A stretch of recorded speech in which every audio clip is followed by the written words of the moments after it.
सुनने वाले सारे भाइयों बहनों और छोटे बड़े सबको मेरी राम राम। आज मैं आपके लिए लेकर आई हूँ माही चौथ की कहानी।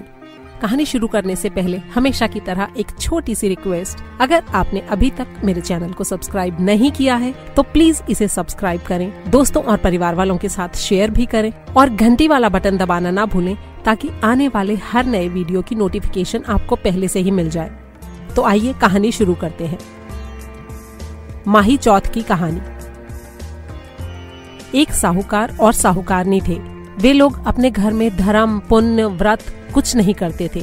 इसी कारण उनकी कोई भी संतान नहीं हुई। एक दिन पड़ोसन माही चौथ की कहानी सुन रही थी। तब साहूकारनी ने उसके पास जाकर पूछा कि ये तुम क्या कर रही हो। पड़ोसन बोली कि आज चौथ का व्रत है इसलिए कहानी सुन रही हूँ। तब साहूकारनी ने पूछा कि चौथ के इस व्रत से क्या होता है। वो बोली, इससे अन्न, धन, सुहाग होता है, बेटा होता है।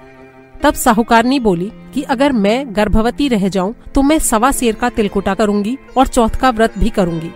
कुछ दिन बाद वो गर्भवती हो गई। तब उसने कहा कि अगर मेरे लड़का हो जाए तो मैं 2.5 सेर का तिलकुटा करूंगी। 9 महीने बाद उसके लड़का भी हो गया। तब वो बोली, हे चौथ माता, जब मेरे बेटे का ब्याह होगा तब मैं 1.25 मन का तिलकुटा करूंगी।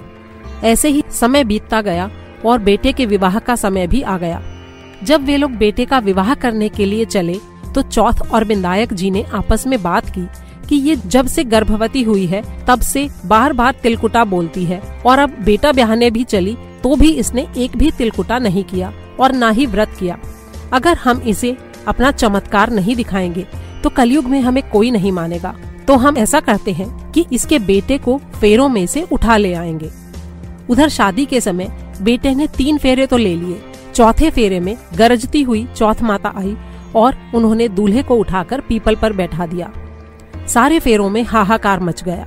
लोगों ने सब जगह दूल्हे को ढूंढा लेकिन वो कहीं भी नहीं मिला। इस बात को बहुत से दिन बीत गए। होली आई और होली के बाद गणगौर की पूजा शुरू हो गई। गांव की लड़कियां गणगौर पूजने के लिए गांव के बाहर दूब लाने जाती। तब पीपल पर बैठा हुआ वो साहूकारनी का बेटा कहता, आए मेरी आधी दुल्हन। ये बात सुन सुनकर साहूकारनी की बेटी डर के मारे सूख कर कांटा हो गई। तब उसकी माँ ने एक दिन कहा, बेटी मैं तुझे अच्छी तरह खिलाती पहनाती हूँ, तू ऐसे सूखती क्यों जा रही है। तब लड़की बोली कि माँ, जब मैं दूब लाने जाती हूँ तब पीपल में से एक आदमी मुझे कहता है, आ ए मेरी आधी दुल्हन। उसने एकदम दूल्हे जैसे कपड़े पहन रखे हैं, मेहंदी लगा रखी है और सेहरा भी बांध रखा है। तब उसकी माँ वहाँ गई और उसने क्या देखा कि उसका ही जमाई वहाँ पेड़ पर बैठा था। तब वो अपने जमाई को बोली, मेरी बेटी को अधब्याही करके छोड़ दिया और अब यहाँ बैठे क्या कर रहे हो, अब वो बेचारी क्या करेगी। वो बोला, मैं अपनी मर्जी से यहाँ थोड़ी बैठा हूँ, मुझे तो चौथ माता और गणेश जी ने यहाँ रखा हुआ है। मेरी माँ ने उनका तिलकुटा बोला था जो उन्होंने किया नहीं। इसकी वजह से चौथ गणेश नाराज हो गए हैं और उन्होंने मुझे यहाँ लाकर बैठा दिया। लड़की की माँ उसी वक्त लड़के की माँ के पास गई और उनसे पूछा कि तुमने गणेश चौथ का कुछ बोला था क्या। तब साहूकारनी बोली कि हाँ, हमने तिलकुटा बोला था। तब साहूकारनी ने हाथ जोड़कर कहा, हे चौथ माता, अगर मेरा बेटा वापस आ जाए तो मैं 2.5 मन का तिलकुटा करूंगी। लड़की वालों ने भी 2.5 मन का तिलकुटा बोल दिया। तब गणेश चौथ राजी हो गए और उसके बेटे को वापस लाकर फेरों में बैठा दिया। धूमधाम से बेटे का विवाह हो गया। उन्होंने उसी वक्त 2.5 मन का तिलकुटा किया और साहूकारनी ने कहा, हे चौथ माता, तुम्हारी आशीष से ही मेरे बेटे बहू वापस आए हैं। अब मैं हमेशा तिलकुटा करके तुम्हारा व्रत करूंगी। उन्होंने सारे गांव में ढिंडोरा पिटवा दिया कि सब कोई तिलकुटा करके चौथ का व्रत करें। हे चौथ माता, जैसे उनके बेटे बहू को मिलाया वैसे सबके मिलाना। कहते सुनते हुंकारा भरते अपने सारे परिवार के मिलाना। गणेश जी की कहानी। एक देवरानी थी, एक जेठानी थी। देवरानी के घर में बहुत धन था लेकिन जेठानी बहुत गरीब थी। जेठानी गणेश जी की बहुत आराधना किया करती थी। वो अपनी देवरानी के घर आटा पीसने जाया करती थी। जिस कपड़े से आटा छानती वो कपड़ा अपने घर ले जाती और उसे झाड़कर उसमें से जो आटा निकलता उसकी रोटी बनाकर अपने पति को खिला देती। एक दिन देवरानी के बच्चों ने देख लिया और अपनी माँ से जाकर बोले कि माँ, ताई अपना आटा छानने वाला कपड़ा अपने घर ले जाती है और उसमें से रोटी बनाकर ताऊजी को खिलाती है। ये बात सुनकर देवरानी को बहुत गुस्सा आया और उसने जेठानी से कहा कि जब हमारे घर से जाओ तो आटा छानने का कपड़ा यहीं रखकर और हाथ धोकर जाया करो। अगले दिन जेठानी हाथ धोकर अपने घर गई। तब उसके पति ने कहा कि रोटी बनाकर दे। तब जेठानी बोली कि आज तो देवरानी ने आटा छानने का कपड़ा भी रख लिया और हाथ भी धुलवाकर भेजा है, तो मैं रोटी कहाँ से बनाकर दूं? तब उसके पति ने गुस्से में आकर उसे लकड़ी से बहुत मारा। वो गणेश जी करते हुए सो गई।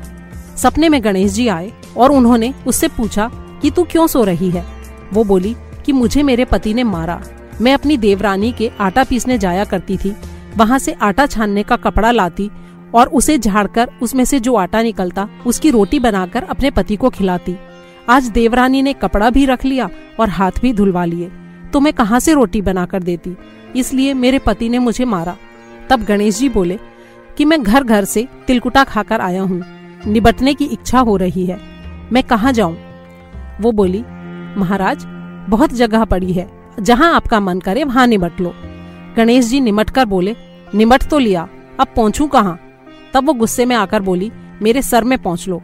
गणेश जी उसके सर में पहुँचकर चले गए। जब वो सोकर उठी तो उसने देखा सारा घर हीरे मोतियों से जगमगा रहा है, सारा सर भी जगमगा रहा है। वो उस धन को बटोरने लगी तो देवरानी के घर जाने में देर हो गई। देवरानी ने बच्चों को भेजा कि देख कर आओ आज ताई आई क्यों नहीं। उन्होंने जाकर देखा तो ताई तो धन बटोर रही थी। उन्होंने अपनी माँ को जाकर बोला कि ताई के घर में तो बहुत धन हो गया है। देवरानी भागी भागी जेठानी के पास गई और बोली कि तुम्हारे इतना धन कैसे हुआ?